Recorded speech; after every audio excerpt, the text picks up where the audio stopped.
हाँ सर, अपना नाम क्या है, ज़रा परिचय बताइए। जी, मैं ब्रजेश कुमार, पूर्व प्रधान ग्राम पंचायत गहेतू। अच्छा अच्छा अच्छा, ये गहेतू में है, जो अन्य भी गांव हैं आपको देखने को मिल रहा होगा, बहुत परेशानी का सामना करना पड़ रहा है, पानी पानी है पूरे क्षेत्र में, तो इस पर आप क्या कहना चाहेंगे?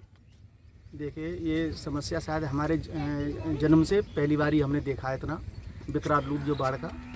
और ये वर्षा इतनी इस क्षेत्र में नहीं हुई है, ऊपर से ही पानी आया है और ये प्रशासन की नाकामी है। हाँ, तो प्रशासन को समझना चाहिए और ज़मीन स्तर पर मतलब काम करना चाहिए। ऐसे काम नहीं होते कि आप आए, पुल पे फ़ोटो खिंचाया और मीडिया को अपनी बाइट दी और लोगों को लगा कि हाँ साहब, डीएम साहब, तहसीलदार घूम रहे हैं, एसडीएम घूम रहे हैं, कोई काम नहीं हो रहा ज़मीन स्तर पर। तो तरीके होते हैं उनके काम करने के, जैसे ये कि हमारे यहाँ रफरनगर सैंतरा पंचायतों के गाँव में मजरे डूबे हुए हैं। ग्राम पंचायत गईस्तू में 10 गाँव आते हैं, पूरे डूबे हुए हैं। और उस गांव में विशेष में शाहपुर और नीलगढ़ी खिदरपुर की स्थिति तो दयनीय है। वहाँ के लोग उखड़ चुके हैं, पुठिया के लोग उखड़ चुके हैं और वहाँ 2-4 लोग ही बचे हैं। बाद बाकी लोग अपने कहीं रिश्तेदारियों में, कहीं दूसरे स्थानों पर जा कर के रह रहे हैं। कोई समुचित व्यवस्था प्रशासन की तरफ से, सरकार की तरफ से नहीं हुई है और इनको समझना चाहिए था। ये जैसे नदी और नालों की जो सफाई है वो भी विधिवत नहीं हुई है। अब भी ये समझ जाते, जिस दिन से बाढ़ आई, करीब 15 दिन तो लगभग हुई गए मेरे ख्याल से, उस समय भी पगुलिया है, पगुलिया भी निगलाई जा सकती थी। मनरेगा में तमाम पैसा है उत्तर प्रदेश सरकार, केंद्र सरकार पर, तो मनरेगा के तहत क्षेत्र पंचायत भी काम करती है, ग्राम पंचायत भी काम करती है। तो इनको कम से कम मनरेगा में तुरंत प्रस्ताव डाल करके और मतलब हाई अलर्ट पर इनको स्वीकृत कर देना चाहिए था और तुरंत लोगों को लगा देना चाहिए। 2 काम हो जाते। जिन किसानों की ज़मीन डूब रही है तो वहाँ पर उनको 400 रुपये या 300 रुपये जो रेटा मजदूरी मिल जाती और नदी नाले साफ़ हो जाते। तो जब या तो अकल नहीं है इनको, और अकल है तो काम नहीं करना चाहते। मुझे लगता है कि मैं और कुछ कहूँ तो ठीक नहीं होगा। मतलब ऐसा लगता है कि अधिकारी वर्ग में या जो सरकार में जो लोग बैठे हैं ऊंचे स्तर पर, उन्होंने मतलब काम करने का तरीका नहीं है। वो ज़मीन स्तर पर के लोग नहीं हैं, वो समझदार नहीं है या फिर काम नहीं करना चाहते, मलाई खा रहे हैं, अंकुश नहीं है, इसलिए विकराल रूप हुआ है यहाँ का।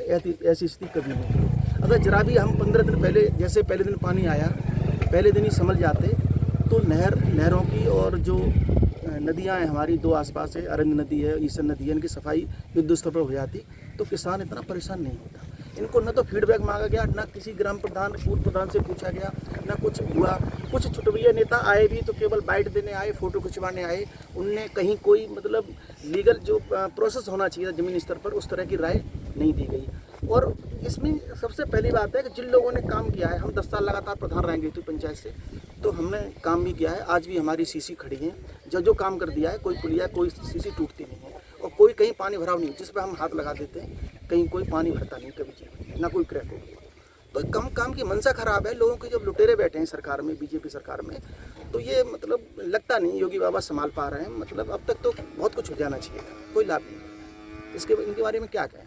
एसडीएम स्तर से देख लीजिए, तहसीलदार स्तर से देख लीजिए, उसके सिंचाई विभाग के स्तर देख लीजिए, पीडब्ल्यूडी से देख लीजिए आप, कोई अधिकारी मौके पर कोई मतलब इस तरह का जस्टिस नहीं कर रहा है, ना इस तरह का कोई सोच रहा है कि क्या करें हम जिससे कि यहाँ का पानी निकले और लोगों की फसल जीवित हो। समय रहते अगर कदम उठा लिया होता तो आज करीब 80 गांव डूबे हैं, ये स्थिति नहीं होती। आपकी ग्राम पंचायत मनोरा डूबी हुई है, नगला फकीर डूबी हुई है, मगरौली डूबी हुई है, मरगाया डूबी हुई है, दस्तमपुर फतेह ये डूबा हुआ है, लहरा डूबा हुआ है, ग्राम पंचायत गईतू डूबी हुई है, रफरनगर सैंतरा डूबा हुआ है। देख लीजिए जाके। और कोई भी मतलब एक कदम निधौली कला के पुल पर, पिपैरा के पुल पर, नहर नदी के पुल से आगे कोई अधिकारी या कोई जनप्रतिनिधि एक कदम नीचे रखा हो तो हम जो सजा दे हम तैयार हैं। कोई काम नहीं हुआ, ना तो पॉलिटिक्स ठीक से हो रही है और ना कोई काम ठीक से हो रहा है। बस। मैं Shivani Yadav, ABP live news channel को सब्सक्राइब करें, लाइक करें, कमेंट करें, शेयर करें।